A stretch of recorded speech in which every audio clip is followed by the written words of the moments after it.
All right, so back with Faust.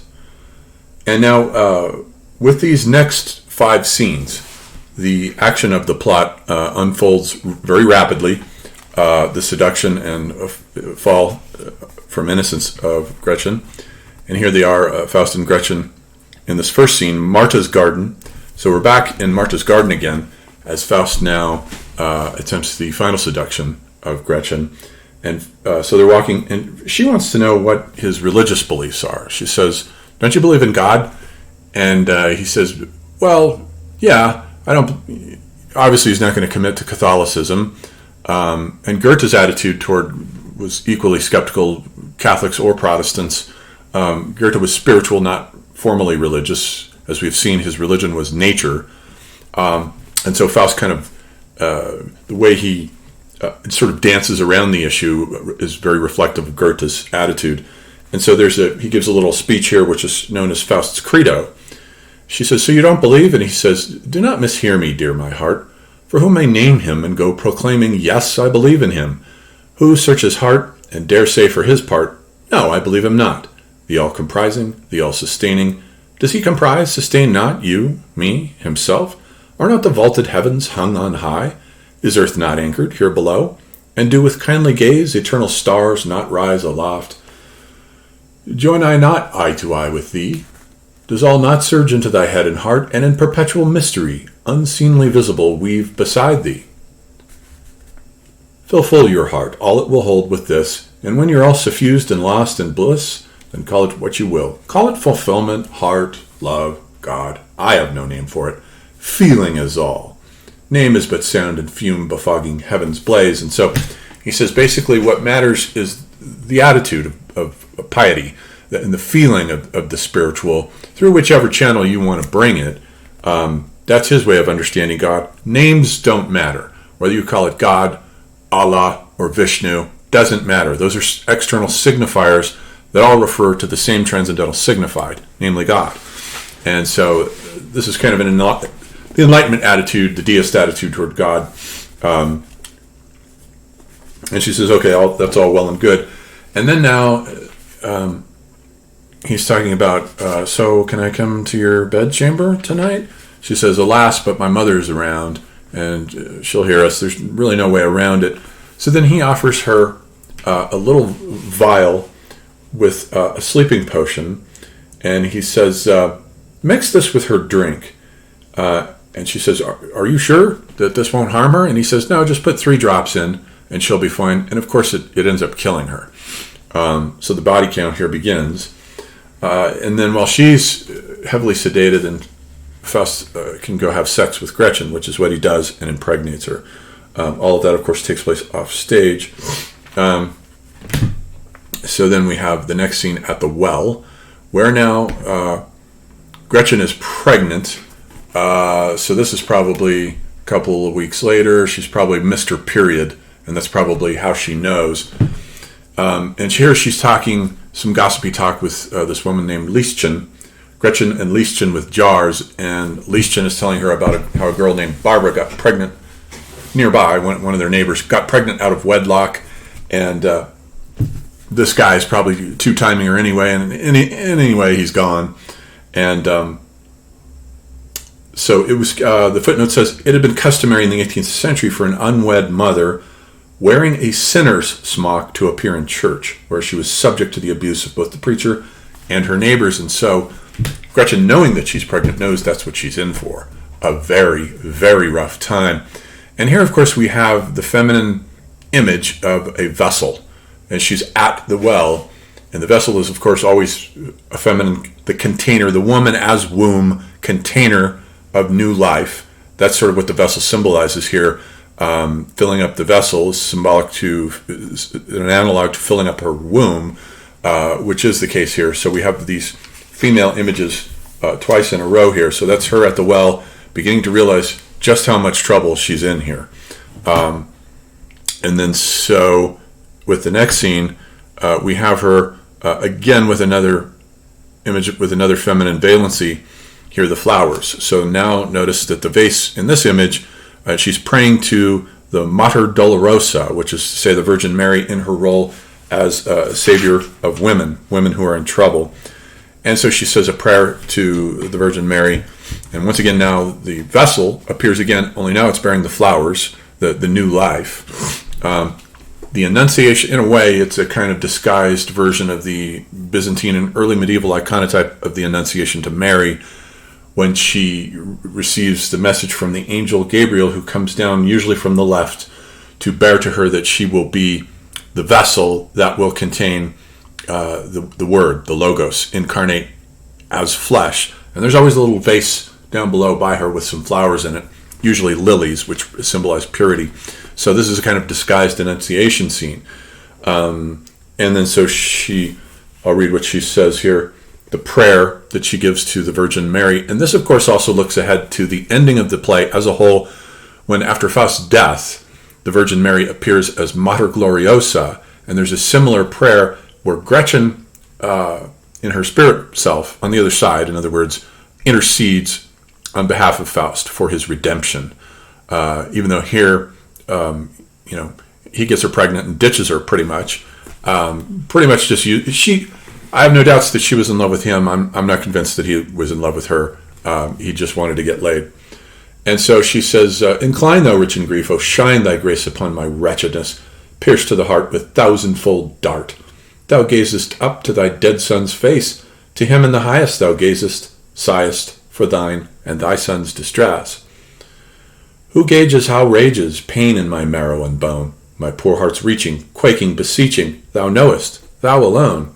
Wherever I go, woe, woe, oh woe, rends my bosom apart. Scarce left alone I moan, moan, moan, and weep to break my heart. At morn I plucked thee flowers, my bitter tears did rain, bedewed the shards with showers outside my window pane. When in my room at dawning the sun its brightness shed, I sat in wakeful mourning, already up in bed. Mercy, save me from shame and death. Incline, thou rich in grief, O shine thy grace upon my wretchedness. And so, of course, the Virgin Mary will not save her. She is doomed. She's in a very difficult situation here. And there's a similar prayer at the end of the epic when the Virgin Mary appears as Mater Gloriosa. Here it's Mater Dolorosa, the sorrowful mother. So Gretchen's in trouble, and she knows it. And then so in the next scene we move, the signifiers change from having a feminine valency back to a masculine valency with the duel between Faust and Valentine, who is the brother of Gretchen. Now we've got the phallic symbol, the sword. So we shift valencies from Venus in the previous two scenes back to Mars now with the phallus. The phallus can either create life, as it is done with Gretchen, or it can be used as a weapon, a sword, to end life. Nonetheless, it's still Mars. Mars with this little sword penis symbol in the astrological symbol for Mars. So it's nighttime, and this is a street in front of Gretchen's door, where now her brother Valentine has shown up. He's been away for a while, and his name is significant and ironic because it does refer to Valentine's Day. This takes place, I believe, in October, Walpurgisnacht, but I forget for sure. And but the Valentine name, there's a little hymn that Mephistopheles sings that Goethe told Eckermann in his later conversations that he took it from Ophelia's Valentine's Day song from Hamlet. And so it's ironic. The Valentine's Day should be the day for the sweetheart. But in both cases with Ophelia and Gretchen, it isn't. It's ironic. Ophelia has gone mad and Hamlet is missing. Ophelia sings the song, "Tomorrow is St. Valentine's Day, all in the morning betime, and I am made at your window to be your Valentine. Then up he rose and donned his clothes, and up the chamber door, let in the maid that out a maid never departed more." So she enters into the bedroom a virgin, and she comes out a whore. So Valentine he's found out that his sister is pregnant, and so he's looking to find who is guilty of this. And then he sees Faust and Mephistopheles come strolling by, and they're talking about how Mephistopheles is going to take him to Walpurgisnacht in 2 nights from now. And Faust is looking forward to it, and he specifically wants to know if there is treasure in those hills, which would normally gleam in the darkness at night near the Brocken, and if he can have some of that treasure to give to Gretchen. So he is, though he has abandoned Gretchen for the time being, he is still thinking about her, and he did have the intention to return back to her, give her some more jewelry, and then perhaps find out about her pregnancy. I'm not sure that he knows about it yet at this point, possibly. But Valentine sees them, and he knows. I don't know how he knows, but he does. After Mephistopheles sings the song that is Shakespeare's paraphrase of Ophelia's Valentine's Day song, and his version of it is, he sings with a zither. Why do you wait, sweet Kate, at lover's gate, at early light of day? Do not begin. He'll let you in, a maiden not, away, when he lets you out. Take heed, take flight. Once out of sight, it is good night. Good night, poor piteous thing. For your own sake, have with a rake. No give and take, but with a wedding ring. Yeah, if he fucks you, make sure that you have a wedding ring out of it so he doesn't run. Apparently there was a lot of that going on in these towns, in Frankfurt and places like Weimar in Goethe's day, where these irresponsible morons would get these women pregnant, and they would get pregnant out of wedlock, and then they would be subject to wearing the scarlet letters, or the equivalent of it, and have to be ridiculed in church. Miserable situation for these women. And then Valentine says, hey, rat catcher, damn you to perdition, when he spots them. And the rat catcher is a reference to the Pied Piper of Hamelin, who comes into the town of Hamelin and uses his pipe to make all the rats go away. And then when the town refuses to pay him, he does a similar song to take all their children away, who all follow him out of town. So it's interesting, the veiled reference there to taking the children away. And Mephistopheles says, okay, the zither's done for, nothing left worth hitting. Valentine says, now for a merry noggin splitting. And Mephistopheles says to Faust, no yielding, doctor, there's no need. Keep close to me, quick, do not tarry. Out with your duster, mark my lead. You do the lunging, I will parry. And so as Faust is fighting, parrying back and forth with Valentine, Mephistopheles is there guiding his hand. And it reminds me a bit of David Lynch's film, Lost Highway, where the Mephistopheles character there is played by Robert Blake. A fantastically sinister role. Incredible. And interesting, after the film, that he ended up shooting his wife. But in the film, the main character there is... He performs a Mephistopheles function. He always gives him the technical devices that he needs to do whatever he has to do. And near the end of the film, he sticks out his hand as he's fighting with Robert Loggia, and they're wrestling. And the Mephistopheles character there, I've forgotten what his name is in the movie, puts a knife into his hand and gives it to him. So it reminds me of that, very similar. And so they're fighting back and forth, and then Faust stabs, as shown here in the etching, stabs him a direct blow. And then all the neighbors hear the commotion. Faust and Mephistopheles take off. They head off for Walpurgisnacht, so that that helps ensure that, even though they were already planning to go there, but they need to go now, so that Faust doesn't get arrested for the murder. And then Gretchen and Martha are then... aware that Gretchen comes out and she sees her brother dying, and then he condemns her as a whore loudly and publicly so everyone hears it, in case they don't know she's pregnant. He makes it very clear as he dies here, bleeding to death, you are a whore, what's there to say? It can't be helped, you see.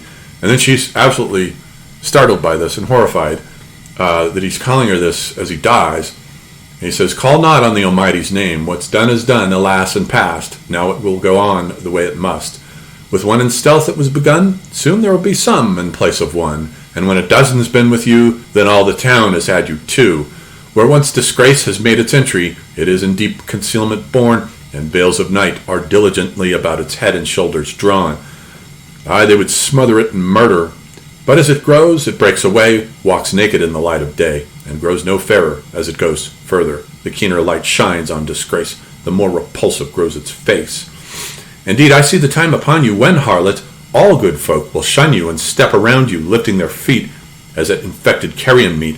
When people look into your eyes, the very heart in you shall quail. You shall no more wear chain or prize, step up no more to the altar rail, in handsome collars of lace no more make merry on the dancing floor. No, you shall hide, a wretched mourner, midst cripples and beggars in a dark corner.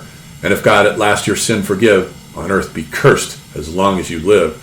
It's a pretty harsh indictment there that he lays on her as he dies. And this poor girl is she's crushed by this. And then so in the next scene, we have her in church. She's ruined. And here James Tissot has painted her looking very gloomy. And then she's in a church. And so I'll read the scene. It's very short. Cathedral, mass, organ, and singing. And note now that we started with Faust in his study with the cathedral, ringing Easter bells of redemption as the sun rose. And here we have the next cathedral scene with, and we had started our first acquaintance with Gretchen when Faust was watching her walk out of a cathedral. Now she's back in that cathedral, which is also another womb image, Our Mother, Notre Dame. It's another womb image containing instead of a fetus, the dead body of Christ, which is referred to obliquely in the background there above the organ. If that is an organ, I'm not sure. No, the child is just kneeling and praying. And then, but also notice in the background to the right, above Gretchen, the artist has represented the Last Judgment with the dead coming up out of their graves. And so the Last Judgment here in this scene is intertwined with Gretchen's fate as she is sort of judging herself. It's her own day of judgment here. And I'll read this. It says, Gretchen among many people, evil spirit behind her, and the evil spirit says, how changed, Gretchen, you feel, since full of innocence you would approach this altar from the well-thumbed booklet. Prattling prayers, half childish games, half God in your heart. So she's not a child anymore. She's no longer innocent. She's completely fallen. Gretchen, where now your mind within your heart? What misdeed? Do you pray for your mother's soul, through you sent in her sleep to long, long agony? Whose blood upon your threshold, and here beneath your heart, is it not swellingly astir already, alarming you itself with its foreboding presence? And she says, Oh, would I were rid of thoughts that course my mind along, athwart to spite me. And then a choir is singing a Dies Irae, the Day of Wrath, in the background, which in English in the footnote says, Day of Wrath, that day will dissolve the world into cinders. And so the significance of this is that we have a failed conjunctio here, an attempt at union between pairs of opposites. In alchemy, it's, as we said, sulfur and mercury. Here it would have been Gretchen and Faust, but it's failed. Faust has failed in his role as a paternal person. He's failed his paternal duties and left. He's the absent father, so there's a semiotic vacancy there where he should be standing across from her, intertwining hands, as in the alchemical text illustrated that Jung uses in the Psychology of the Transference, the Rosarium Philosophorum, the king and queen. So that's a failure. So in the macro sense, as we have said, in the Christian eon, the opposites are spirit versus nature, Christ versus Satan, heaven versus hell. And then at the Last Judgment, we have another cosmic schism that is not healed, where as the dead come out of their graves, they are judged, and those who fail are taken off to hell, who is usually pictured as a monster with a mouth swallowing them, and then the blessed are taken off in the other direction. So two different directions, and that schism is not healed. And so the evil spirit says, wrath clutches you, the trumpet sounds. That Gabriel always blows the trumpet to announce the beginnings of the Last Judgment. The graves are quaking, and your heart from ashen stillness to flaming torment raised again starts with quailing. And then Gretchen says, would I were far. I feel as though the organ here stifled my breath. The singing severed my very soul. And then the choir sings here, thus when the judge holds court, whatever is hidden will appear, nothing will remain unavenged. And then Gretchen then feels pent in. She feels like she's suffocating, and then she faints at the end of the scene. And of course, the reference to, the Last Judgment here, this is an image of it, the Last Judgment, which is traditionally Michael coming in, and off to the right here, the damned are being carried off by demons to hell, and off to the left, those of the blessed who are coming up out of their graves are being carried off to the realm of the blessed.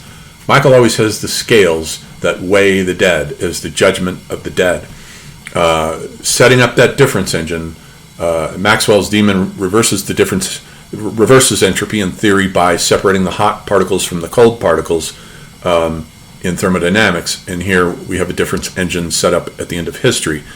And that, though, has been taken from the Egyptian judgment of the dead, which every Egyptian had to look forward to this, that they would be judged. And their heart, here on the left, you have a pair of scales with the god Anubis. Sometimes it's Tot who does the weighing, sometimes it's Anubis, and Tot records the results, the god of writing. And the heart here has to be heavier than the feather of the goddess Mot on the right-hand side there, who is the goddess of truth. And if the heart weighs heavier than Mot, then there's a crocodile monster, not depicted here, that normally swallows up the individual. Later that becomes the jaws of hell in medieval art. How this got into medieval iconography, the Judgment of the Dead, I'm not quite sure. But if Mot, if the results of the scale were that Mot was weighed and the person found, if Mot wins, then the person is carried off to the realm of the dead, like one of the blessed in the Christian eschatology. And so, in a certain sense, this is what's happening with Gretchen. She herself is undergoing a judgment of the dead and is found wanting. So she condemns herself, and this is what leads her to destroy her child, I think, all this sense of guilt. And then when Faust, at the end, as we'll see, offers to rescue her from the prison, she's gone mad by that point anyway. She refuses to leave. So we'll leave it there. Next up, we have the Walpurgisnacht. So one or two more videos, and then we'll be done here with Faust Part 1.